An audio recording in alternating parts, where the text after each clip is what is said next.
Hey everybody, welcome to HomeRecordingMadeEasy.com, VisionRecordingStudios.com, and here on my YouTube channel. And this is video number 2 of the mixing contest that I joined at the AudioschoolOnline.com, hosted by Ken Lewis. The name of this song is Nothing I Can Do, and it is by the band I Do Not Believe in Ghosts. Let me just show you that here. Okay, so here is the song information about this track, and this is the second video. The first video is kind of an introduction, just kind of telling you about the contest, and I'm going to kind of document this as we go to show you how my mix is kind of turning out, to kind of maybe give you guys some helpful information. If you have not joined the contest yet, depending on when you're watching this video, today happens to be May 7th, 2016, and the deadline to submit your mix is June 5th, 2016. So depending on when you're listening to this or watching this, it may be long after the contest is over, but have no fear. This series will still give you some cool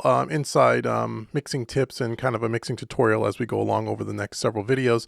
But if you are watching this and you want to join the contest, if the time still allows, certainly go over to audioschoolonline.com and check it out, and you'll be able to go ahead and submit your download the stems and submit your mix, which is what I've done. So this video here, this is kind of the second video where I've now imported the stems into Studio One, and I'm just going to kind of show you the lay of the land and how I kind of what's involved in this song here, how many tracks there are, and kind of how I routed everything. And then in the next video we'll get to mixing. So anyway, this song has, let's see, a total of 37 tracks, okay, in this. So it's a pretty large session. So it's got everything from a live drum kit, which is down here in brown. We have kick, we have an ambient kick, we got a live kick, we got snare top and bottom, we have some triggers that they used for the snare, which is kind of cool. Hi-hats, overheads, reverse cymbal track, and a room mic. Okay, over here in blue we have the bass guitar, and then we have a bunch of different electric guitars over here in green here, all different parts along the way. And then we have a bunch of vocal tracks down here. We have some lead vocals, lead vocal doubles, like a pre-chorus tag lead vocal. Then we have a bunch of background vocals for the hook or the chorus, or the the lead vocal for the hook and the chorus, and some doubles and some triples on that hook, and then some background vocals as well. And then we have a couple of synthesizers, an organ track over here in purple, and then we have these, or maroon or burgundy or wine red, whatever you want to call this. Then over here in purple we have what I'm categorizing as kind of like other kinds of tracks. There's some sweeps and some wobble pad and just some other special effects that I'm not sure what I'm going to do with yet, because I've just imported this. All I was trying to do was just color code everything and kind of group everything together, which I've done down here on the console view. And if you look up at the edit screen, you can see I packed everything into folders. So I have all my drum tracks in a folder. Okay, I have all my guitars, including the bass guitar in its own folder. All the electric guitars are in a different folder here, as you can see. All the vocals are here as well. And then all those keyboards and synths and organ tracks, and then the others, the special effects, as I'm kind of calling it here. So just trying to organize myself and just kind of get everything kind of the way I'm used to looking at it. All of my tracks are routed down to a busing system, okay, down here in this gray.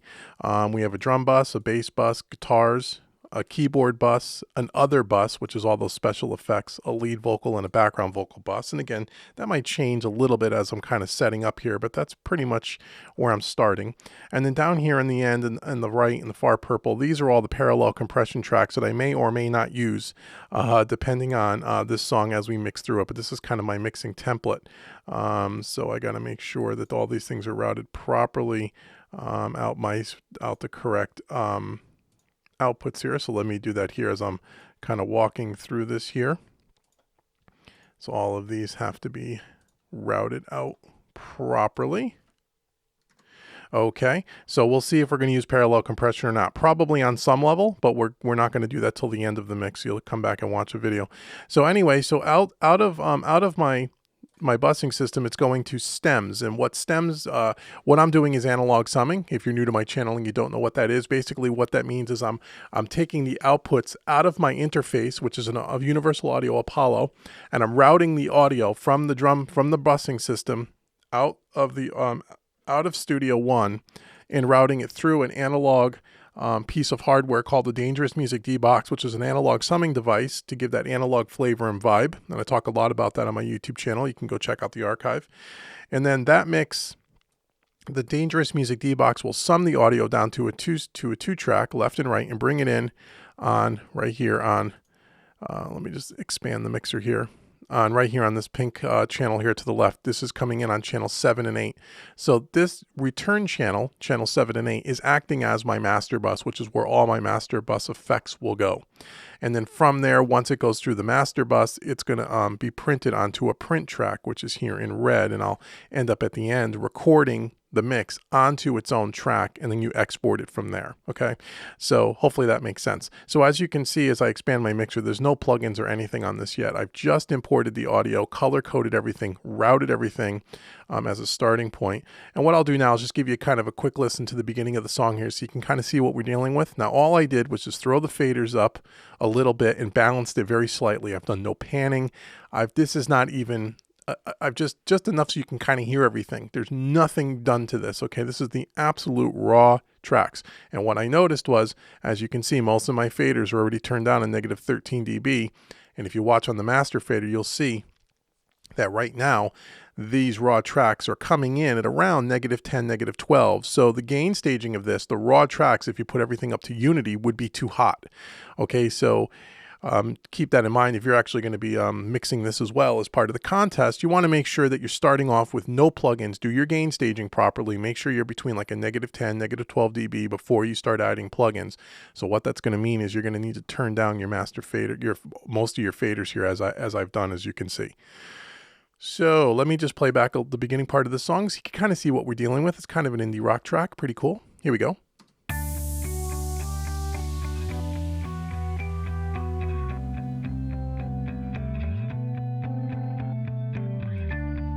Maybe it's a matter of we're animals, it's natural.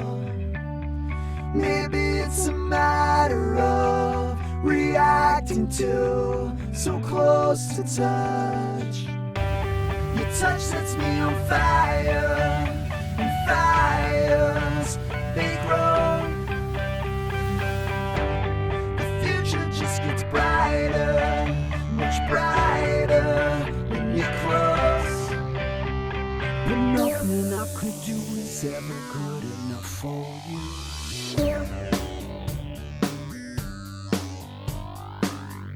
I could barely make it through the day without fearing my heart would send you away. I could barely make a memory that I want to keep without you near me. Oh, I'll try, but then I'll deny. Oh, I'll try, but then I'll deny. Maybe it's a matter of we're animals, it's natural.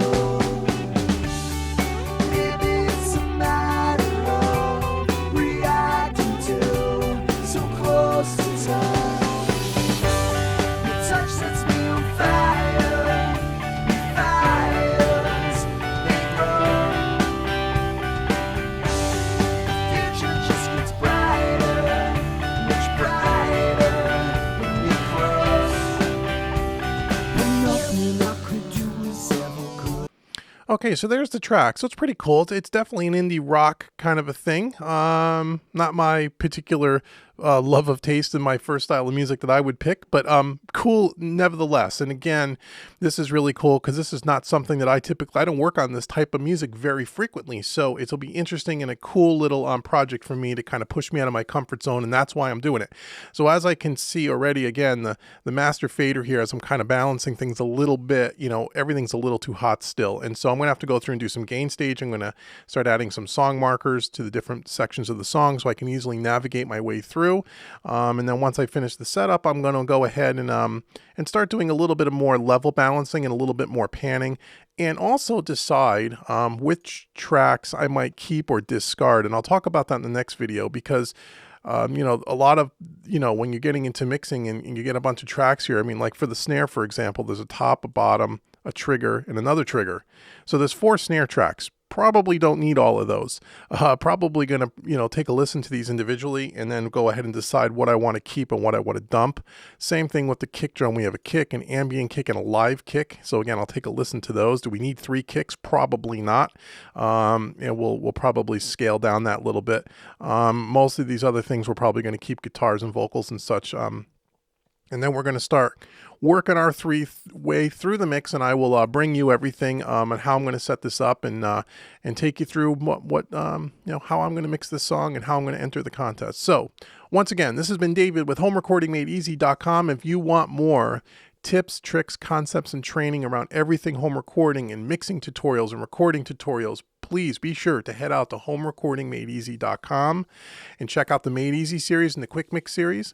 And until the next video in this documentary here, this mixing contest documentary, this has been David with HomeRecordingMadeEasy.com, and I will speak to you guys all soon. Take care.